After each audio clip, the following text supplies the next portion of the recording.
Bienvenidos al Bibliófilo. Hoy les traigo un 2x1. Voy a revisar dos obras que tratan sobre el mismo tema. Uno, un autor clásico y el otro, moderno. Pero eso sí, ambos maestros en el género. Nuestros enemigos han aireado tantos escándalos sobre los Borgia que realmente no creo que uno más tenga demasiada importancia, declaró el sumo pontífice. Y es que la fama que tiene esta familia es grandiosa y existen bastantes misterios alrededor de todas sus acciones. Se trata nada más y nada menos que de los Borgia por Alexandre Dumas y también por Mario Puzo.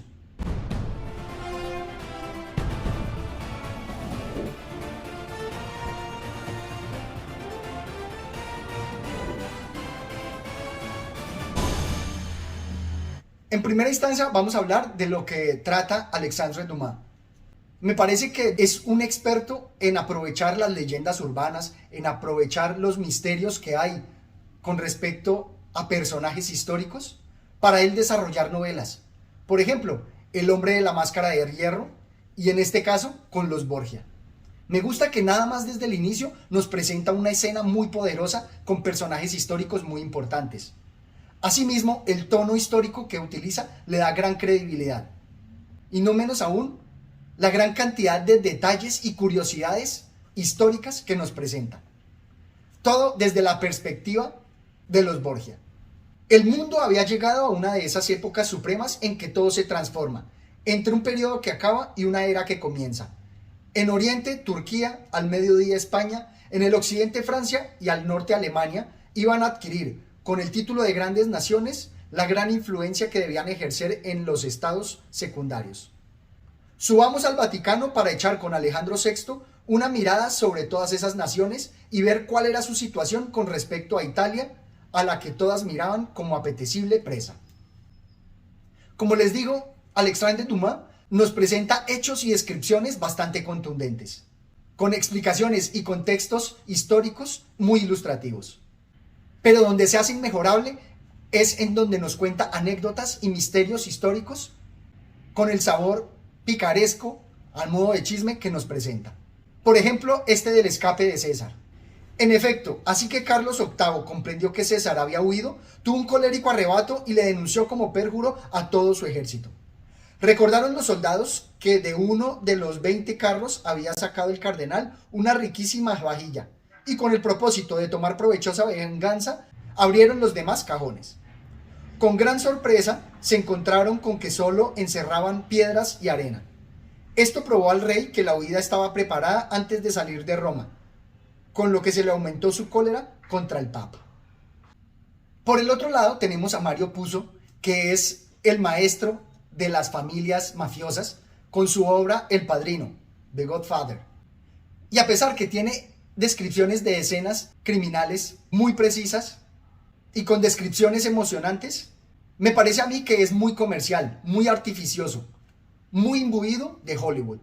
Y así como le criticaba a Posteguillo, que trata de mostrarnos desde los orígenes del personaje su perfil psicológico, como si no hubieran cambiado a lo largo del tiempo, todo se nos crea con la expectación desde el principio, como si la unión de los puntos fuera lógica y no hubiera ningún azar o ninguna curiosidad o sorpresa a lo largo de la vida de estos personajes. Nada más, aprovechando para poner en escena a Leonardo da Vinci, miren lo que nos presenta. Al ver el desconcierto en su semblante, Leonardo volvió a sonreír. Es un truco del que me sirvo a menudo para confundir a quienes intentan plagiar mi trabajo, explicó. Nunca se sabe quién puede intentar robar la obra de uno. Para poder leer las explicaciones basta con poner un espejo delante. Sí, claro, como si Leonardo estuviera develando las claves para descifrar su trabajo a cualquiera. Ese tipo de detalles juegan en contra de la obra. O algunas incoherencias en los mismos personajes, porque por un lado nos presenta a César como alguien valeroso, pero también sabemos por la historia que usaban bastantes venenos. Miremos cómo Mario Puzo presenta para mí una incoherencia. Dice así: además, para un hombre como César Borgia, la victoria requiere un enfrentamiento cara a cara. Asesinar a alguien a traición y por la noche no es un modo de actuar que resulte coherente con la naturaleza de César Borgia. Y entonces lo que se hablaba del uso de venenos no era cierto. Por el contrario, me gustan más los detalles que aporta Dumas al presentarnos algunos objetos con los cuales César envenenaba a sus víctimas. Por ejemplo, en un anillo que tenía con la cabeza de un león, y al darle vuelta, cuando estrechaba la mano de alguien, ahí aprovechaba para envenenarlo. La obra de Puzo resulta bastante parcializada, como si quisiera ensalzar las figuras de los Borgia.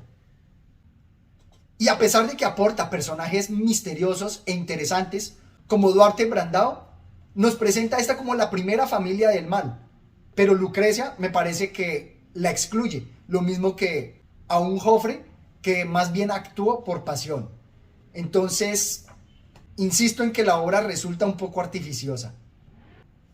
Incluso cuando nos presenta a los consejeros de Alejandro VI como más inteligentes que él mismo. Dice así: eres un brillante consejero, Duarte, dijo, y tu capacidad para la diplomacia no tiene nada que envidiarle a la sabiduría de tus consejos. Si, como dices, el destino del joven cardenal es convertirse en un gran guerrero, sin duda el tiempo se encargará de que así sea.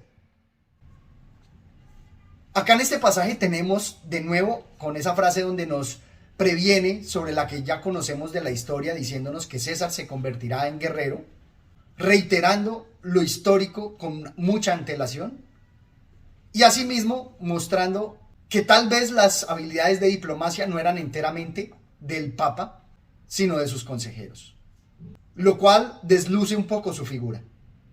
En cambio, Dumas nos va a presentar hechos históricos mucho más interesantes, con curiosidades, como por ejemplo la ejecución de Savonarola, que resulta tremendamente emocionante, mientras que Mario Puzo la tocó solamente de pasada, y sin explicarnos cómo se dio el desencantamiento de la gente frente a los sermones que presentaba el religioso.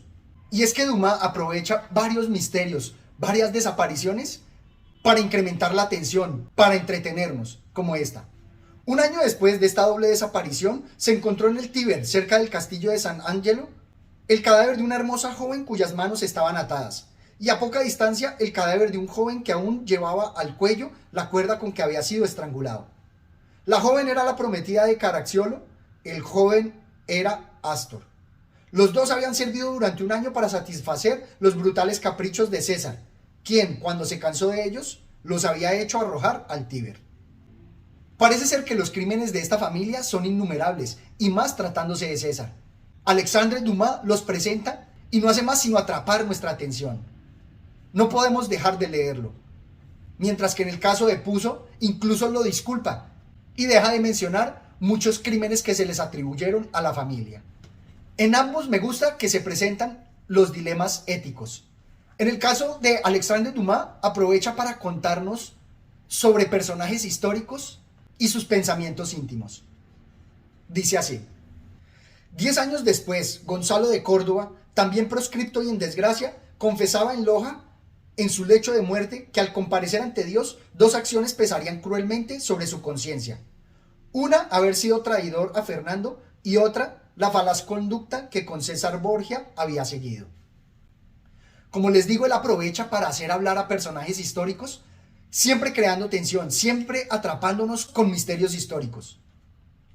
Mientras que en el caso de Puzo, por lo general nos habla más de temas religiosos, y digamos que la ética vista desde una familia mafiosa en la actualidad, donde no reconoce el mal, como acá.